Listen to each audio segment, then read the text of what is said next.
부정선거 세력과 싸워왔던 이곳 황교안 비전 캠프에서 시작하겠습니다. 존경하는 국민 여러분, 이곳은 제가 긴 세월 동안 부정선거 척결을 외치면서 이를 막아낼 실효성 있는 대책을 마련하던 그런 공간입니다. 많은 애국 시민들과 또 머리를 맞대고 함께 해온 공간입니다. 지금도 잠깐 들어오면서 그런 동지들을 많이 만났습니다. 제일 앞에는 우리 민경우 의원도 앉아있고 우리 서 대표님도 앉아 계십니다. 저는 오늘 대통령 선언 출마를 선언하기 위해서 이 자리에 섰습니다. 이곳에서 미래를 다시 열겠습니다. 둘째, 세제 전쟁 광풍 속에서 나라가 흔들리고 있습니다. 우리의 오랜 바람처럼 윤 대통령께서는 부정선거를 밝혀내기 위해서 대통령직을 걸고 용감하게 나섰습니다. 그런데 여러분, 그 결과가 어떻게 됐습니까? 오히려 거대한 부정선거 세력에 의해서 대통령이 불법 체포되고 불법 구속까지 됐다가 결국엔 탄핵을 당하는 그런 상황에까지 이르렀습니다. 지금 대한민국의 상황이 그 정도입니다. 이미 대한민국의 법치는 다 무너졌습니다. 부정선거의 온상인 선관위는 사법부와 한 몸통입니다. 헌법재판소 역시 부정선거와 관련된 증인이나 증거 채택은 대부분 기각한 채 대통령을 파면했습니다. 결코 정의롭지 못합니다. 그래서 지금 대한민국은 체제 전쟁 중이라고 하는 말씀을 드린 겁니다. 우리나라가 자유민주주의 국가로 살아남느냐 아니면 공산주의로 가느냐의 마지막 갈림길에 서 있습니다. 셋째, 나는 왜 정치를 시작하게 되었는가? 저는 박근혜 대통령 탄핵 당시에 대통령 권한 대행으로서 종북 좌파의 광란을 직접 목도했습니다. 다시는 이러한 비극이 일어나서는 안 된다는 생각을 굳게 갖게 됐습니다. 그래서 문재인 정권 시절이었던 2019년 현 국민의힘 전신인 자유한국당에 입당해서 당대표가 됐습니다. 그리고 당시 바른미래당 등 대부분의 우파를 통합해서 미래통합당을 만들었습니다. 그때는 우파를 모두 통합하는 것이 선거에서 이기는 길이라고 생각을 했기 때문입니다. 그러나 그것이 패착이었습니다. 암덩어리는 도려내야 몸이 건강해질 수 있는 것입니다. 그래서 그때의 실수를 성찰하면서 그 이후로 저는 우리나라의 자유민주주의를 지켜내는 것은 오직 정통 우파 세력만이 할 수 있다. 이렇게 외쳐왔습니다. 넷째, 왜 국민의힘을 탈당하는가?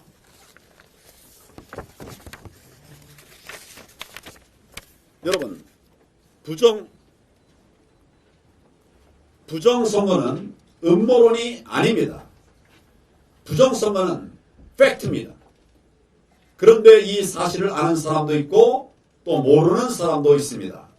중요한 것은 이 사실을 아는 사람만이 나라를 지킬 수 있고 나라를 살릴 수 있다는 것입니다. 맞습니다. 저는 지난 5년 동안 끊임없이 부정선거 척결을 외쳐왔습니다. 그러나 제가 속한 국민의힘 당에서는 이를 외면해 왔습니다. 오히려 저를 음모론자로 몰아갔습니다. 저는 국민의힘이 당내 경선을 중앙선관위에 위탁했을 뿐만 아니라 국민의힘 당 안에서도 부정선거에 연루된 사람들이 있다는 사실을 알게 됐습니다. 참으로 가슴이 아팠고 또 답답하기도 했습니다. 지금까지도 그렇습니다. 바뀐 게 없습니다. 이래서는 안 됩니다. 그래서 저는 결심했습니다. 오늘 국민의힘을 탈당합니다. 제가 탈당을 하는 이유는 이 당에서는 국민의 분노를 담아낼 수가 없기 때문입니다. 이길 수도 없기 때문입니다. 부정선거를 바로잡기 위해 결코 싸울 수가 없기 때문에 저는 탈당합니다. 이제 새로운 길을 가겠습니다. 나라 살리기 위해서 국민과 함께 싸울 수가 없기 때문에 갑니다. 이제 새로운 길을 가야 합니다. 나라 살리기 위해 국민과 함께 하는 승리의 길을 가겠습니다. 저는 무소속으로 출마합니다. 무소속으로 출발하겠습니다. 이 길은 순수하고 정의로운 국민들과 함께 가는 길이기 때문입니다. 다섯째, 왜 이번 대통령 선거에 출마하는가? 이제 저는 윤 대통령이 시작하였음에도 불구하고 저 거대한 부정선거 세력에게 발목 잡혀서 끝내 완성하지 못한 그 부정선거 척결을 끝까지 완수하기 위해서 이번 대통령 선거에 출마하기로 결심했습니다. 그래서 제가 부정선거 척결을 외쳤던 곳, 그리고 이 일을 위해서 부정선거의 증거들을 찾아내고 또 치열을 하게 토론하고 대책을 세우기 위해서 밤낮 없이 많은 분들이 함께했던 이곳 황교안 비전 캠프에서 대통령 출마 선언을 하는 것입니다. 이 과정에서 저는 절대로 자유민주 진영이 분열되지 않게 하고야 말겠습니다. 저는 모든 권력은 국민으로부터 나온다는 헌법 제1조를 지켜내겠습니다. 모든 권력이 선관위 그리고 법원이 아닌 국민으로부터 나오도록 돌려놓겠습니다. 정치인 여러분들께 묻습니다. 왜 정의의 편에 서지 않습니까? 왜 자신의 자리만 탐합니까? 왜 안락한 삶만 선택합니까? 왜 선관위의 눈치만 보고 있습니까? 제가 꾸려나갈 선거 캠프는 비전과 기회가 있는 캠프, 행동하는 캠프가 될 것입니다. 또한 불의한거 하며 종북 좌파와 반국가 세력과 싸우면서 자유 대한민국을 다시 살려서 초일류 정상국가로 세워가는 그런 버팀목이 될 것입니다.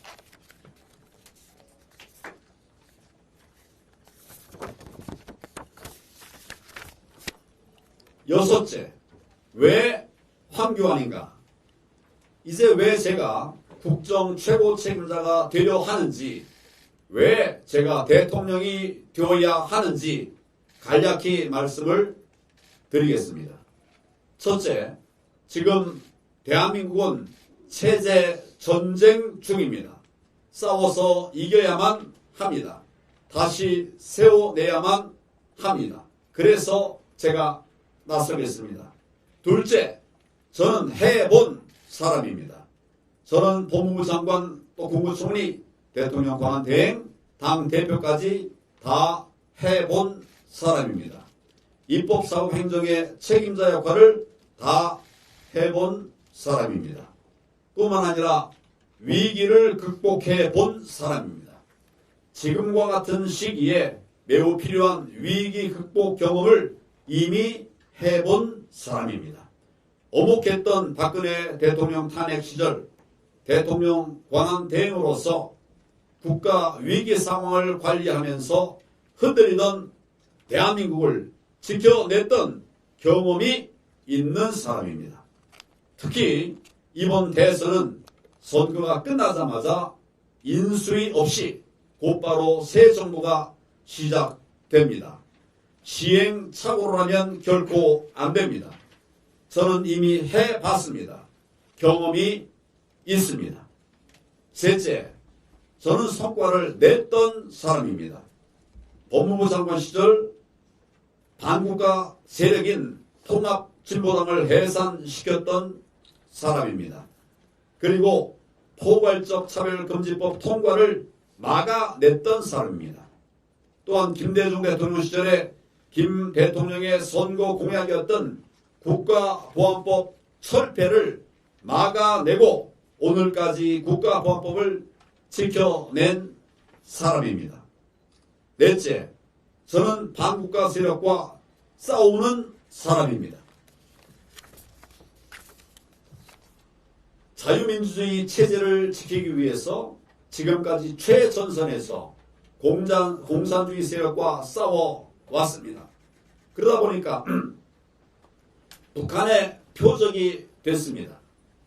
북한 통일전선부, 대남 공작하는 통일전선부가 간첩들에게 지령을 내렸습니다. 2020년 총선에서 자유한국당을 패망시키고 그 책임을 황교안에게 들씌워 정치적으로 매장시켜라, 이런 지령을 내렸던 사실이 당시 국정원의 수사 결과 발표가 되었습니다. 4.15 총선 결과 여러분 정말 이상하지 않습니까? 저는 그 원인을 여기서 찾을 수 있습니다. 그러나 그럼에도 불구하고 저는 결코 뒤로 물러서지 않습니다. 민주당에 스며든 북한 추종 세력들, 좌파 카르텔과 싸워왔고 민노총, 민노조 등 민교조, 전교조, 민노총, 전교조 등 그 지도부가 간첩 혐의로 수사를 받고 있는 세력들과도 싸워왔습니다. 그러나 뭐니 해도 가장 큰 싸움의 상대는 바로 부정선거 세력입니다. 부정선거가 계속되면 우리나라는 공산국가로 갑니다. 보입니다. 저는 부정선거 세력을 척결할 때까지 한치도 물러서지 않을 것입니다. 통진당 해산에도 14년이란 긴 세월이 걸렸습니다. 그러나 정의를 포기하지 않는 한 반드시 불의는 그 끝을 보이게 되기 마련입니다. 다섯째, 저는 늘 먼저 일하는 사람이었습니다.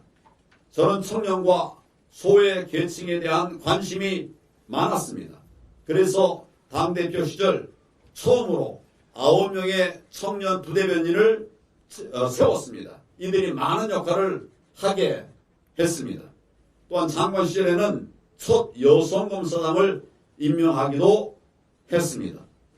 또 법률 서비스로부터 소외되어 있는 전국의 모든 읍면동에 무료 변호사 서비스를 제공하는 마을 변호사 제도를 만들기도 했습니다. 지금도 그 마을 변호사가 지금 엄존하고 있습니다.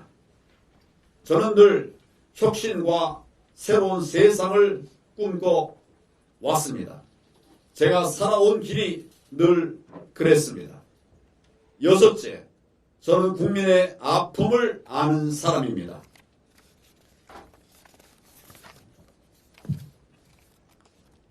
황해도 피난민이셨던 우리 부모님이 고물상을 하시면서, 피난 와서 고물상을 하시면서 어렵게 저와 6남매를 키우셨습니다. 저는 그 막내입니다.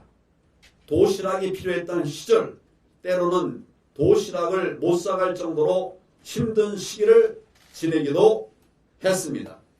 저는 2020년 4.15 총선의 패배를 뼈아프게 경험했던 사람입니다. 패배와 실패를 통해서도 많은 것을 배울 수 있었음에 감사를 드립니다. 그래서 저는 실패도 스펙이라고까지 생각하고 있습니다. 어제는 서울지법 사건으로 인해서 구치소에 있는 청년 애국자 분들을 접견하고 왔습니다. 한 명 한 명 늘어나서 지금 90명 넘게가 되어버렸습니다. 이분들을 챙겨야만 하기 때문에 갔습니다. 근데 이분들에 가서 이야기를 들었습니다. 고충을 들었습니다. 깜짝 놀란 것은 이들 대부분은 자기의 어려움이 아니라 나라 걱정뿐이었습니다. 빨리 석방해달라 라고 말하는 사람도 없고 나라 걱정으로 일관을 했습니다. 이분들이 하루속히 석방돼서 일상으로 돌아갈 수 있도록 끝까지 최선을 다하겠습니다. 일곱째, 부정선거 척결하고 자유 대한민국을 다시 살리겠습니다. 초인류 정상국가를 만들어내고야 말겠습니다. 이제 저는 여러분께 제안의 말씀을 드립니다. 저와 함께 부정선거 세력, 반국가 세력을 척결하고 대한민국을 새로운 나라, 초인류 정상국가로 세워 나가시지 않겠습니까? 저의 손을 잡아주시지 않겠습니까? 그 길이 넓고 편한 길은 아닐 수 있겠지만은 그 무엇보다도 가치 있고 의미 있는 길이 될 수 있지 않겠습니까? 훗날 우리 자녀들에게 또 우리 아들딸, 그 아들딸, 자녀의 그 아들딸, 또 그 아들딸들에게 사랑하는 너희를 위해서 너희가 자유로운 나라에서 사는 그런 모습을 꼭 보고 싶어서 2020년 4월 내가 그 길을 선택했단다. 이렇게 말씀하실 수 있어야 되지 않겠습니까?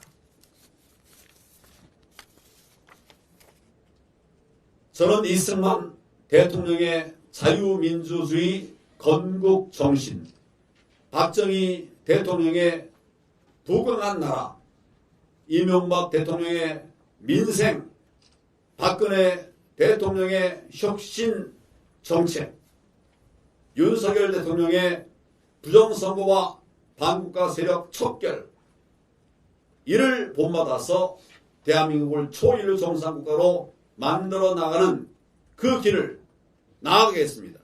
여러분들께서도 함께 그 길을 걸어가 주시기를 당부를 드립니다. 그리고 제 무소속 출마에 대해서 윤석열 대통령께서 응원의 메시지를 제게 보내주셨습니다. 감사합니다.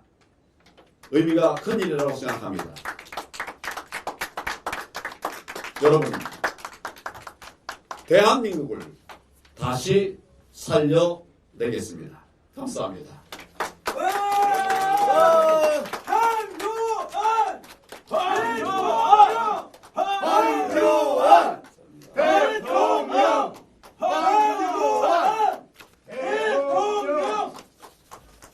감사합니다. 이른 아침부터 이렇게 나와서 응원해 주셔서 고맙습니다. 지금 여기는 주로 이제 언론인들 중심으로 앉아 계시지만은 그 옆에 방에는 급조된 방이 하나 있습니다. 제가 쓰던 공간의 옆에 빈 공간이 하나 있었는데 오늘 여러분들이 오신다고 해서 거기도 같이 열어놓았고 또 지금 이제 온라인으로 영상으로 참여하시는 분들이 훨씬 더 많습니다. 이것이 민심입니다. 이것이 나라를 걱정하고 또 대한민국을 다시 살려내려고 하는 이 모든 분들의 뜻이라고 생각합니다. 그런 뜻에서 제가 출마 선언을 했고 또 필요한 탈당을 했고 이제는 나라를 살리는 그 길을 가겠습니다. 혹시 제가 말씀드린 바에 관해서 질문이 있거나 또 추가 의견이 있으면 말씀을 해주시기 바랍니다. 말씀하시죠. 스카이데일리 구하진입니다. 이번에 국민의힘 탈당이라는 충격적인 결심을 하셨는데요. 이것이 부정선거 때문이라고 말씀하셨습니다. 당 내에서 부정선거 척결을 위해서 하고 싶으셨던 것들이 있으셨을 텐데 그걸 못하셨기 때문에 탈당하신 것이라고 생각이 듭니다. 이제 탈당하셨으니 탈당 후에는 어떻게 이 부정선거 아젠다 관련해서 다른 모습을 좀 보여주실 수 있을까요? 부정선거와 관련해서 제가 지난 4년 넘게 이제 싸워 오면서 많은 아젠다들을 국민에게 던져드렸습니다. 전에 상상도 못하던 일들이 벌어졌습니다. 우리가 말한 대로 또 제가 예언했다고 그럴까? 그렇게 미리 이야기를 한 대로 지금 하나하나 이루어져 왔습니다.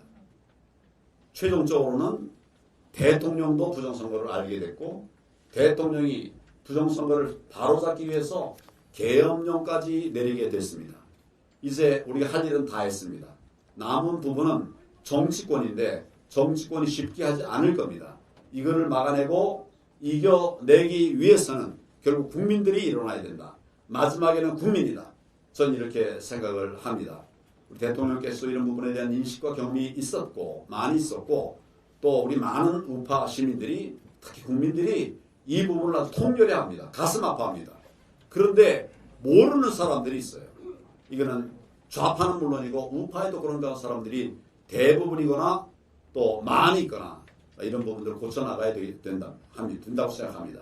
답은 보입니다. 답이 없는 게 아니라 답이 있어요. 우리가 그동안 많이 해왔고 내가 볼 때는 한 70%, 85% 이 정도는 이제 이뤄냈다. 마지막 매듭을 지으면 된다. 이런 생각을 합니다. 그러나 그 마지막 매듭 짓는 게 어려운 일이죠.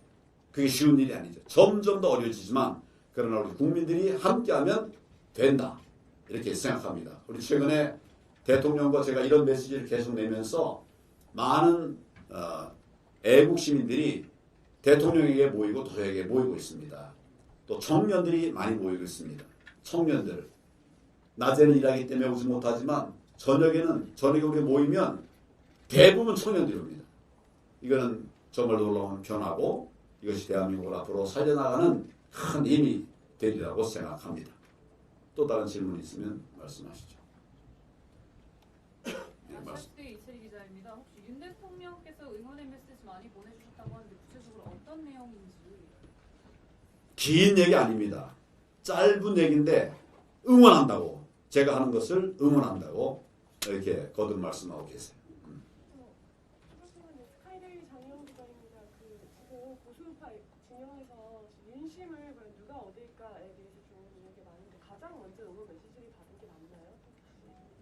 누가 가장 먼저 응원했어요? 지금 윤석열 대통령이 민심을 예. 누가 먼저 받았는지 모르겠어요. 그러나 어제 오늘 대통령께서 그런 메시지를 주셨기 때문에 여러분들에게 전달을 해드리는 겁니다. 민심의 향방은 어디에 있다고 보세요? 그건 대통령에게 물어보셔야죠. 저는 저에게 응원한다.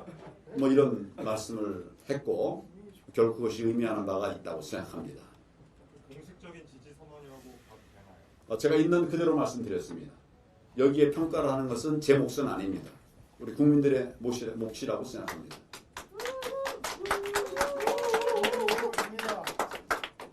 뭐라고 그러셨습니까? 국민이 세워주십니다. 예. 국민의 표도둑질이라는데 그럼 어떻게 해요? 국민들이 다 함께해서 나서야 되는 거 아닌가요? 맞습니다. 네. 우리 도둑질하는 자들 그거 가만 놔둬서는 안 되잖아요. 맞습니다. 예. 저도 그래서 지리산에서 올라왔습니다. 새벽에. 감사합니다. 지리산에서까지 모이니 우리가 어떻게 질 수가 있겠습니까? 맞습니다. 대구에서도 오시고 대전에서도 왔습니다. 인천, 대전 다 모였어요. 근데 아마 여기는 아마 기자들 중심으로 이렇게 하느라고 저 옆에 빼 있는데 제가 누가 있는지는 잘 모르겠습니다만은 이게 저는 민심이고 또 이게 국민의 마음이다 이런 생각을 계속 하고 있습니다. 그렇어요. 네, 저 스카이데일리 장영인데요. 소리 크게 해주세요. 저 혹시 마이크 있습니까? 마이크. 마스크 벗고 말씀하셔야 깨끗하게 잘 들립니다.